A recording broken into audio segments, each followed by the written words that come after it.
అంబేద్కర్ కోనసీమ జిల్లా కేసనపల్లిలో సముద్రం రంగు మారింది. దీంతో ఎర్రపీతలు, పులస చేపలు పూర్తిగా మాయమయ్యాయని మత్స్యకారులు ఆందోళన చెందుతున్నారు. అసలు సముద్ర తీరం రంగు మారడానికి కారణమేంటి?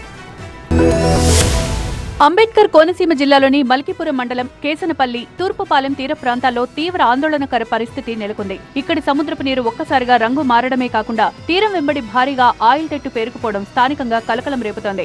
ఈ పరిణామంతో తమ జీవనోపాధి దెబ్బతింటుందని స్థానిక మత్స్యకారులు తీవ్ర ఆందోళన వ్యక్తం చేస్తున్నారు. సముద్రంలో ఓఎన్జీసీ కార్యకలాపాల వల్లనే మత్స్య సంపద కనుమరుగవుతోందని మత్స్యకారులు చెబుతున్నారు. ఓఎన్జీసీ లీకేజీలు, వ్యర్థాల వల్లే సముద్ర కాలుష్యం పెరిగిపోయిందని, దీనివల్ల మత్స్య సంపద పూర్తిగా కనుమరుగవుతోందని ఆవేదన వ్యక్తం చేస్తున్నారు. ఒకప్పుడు ఈ తీర ప్రాంతంలో సమృద్ధిగా కనిపించే ఎర్రపీతలు ఇప్పుడు పూర్తిగా కనుమరుగయ్యాయని మత్స్యకారులు చెబుతున్నారు. పులస చేప జాడ కూడా ఈ కాలుష్యం కారణంగానే కనిపించకుండా పోయిందని వాపోతున్నారు. ఈ కాలుష్య ప్రభావంతో సముద్రంలో వేట దొరక్క కేసనపల్లి, తూర్పుపాలెం సహా పరిసర ప్రాంతాల్లో చేపల వేటపై ఆధారపడి బతుకుతున్న వేలాది మత్స్యకార కుటుంబాల జీవనాధారం పూర్తిగా అతలాకుతలమైంది. ఓఎన్జీసీ సంస్థ ఇక్కడ కార్యకలాపాలు ప్రారంభించినప్పటి నుంచి తమకు ఉపాధి లేకుండా పోయిందని, రోజురోజుకు పెరుగుతున్న కాలుష్యంతో పడవలపై వేటకు వెళ్లినా ఖర్చులు కూడా రావడం లేదని మత్స్యకారులు వాపోతున్నారు.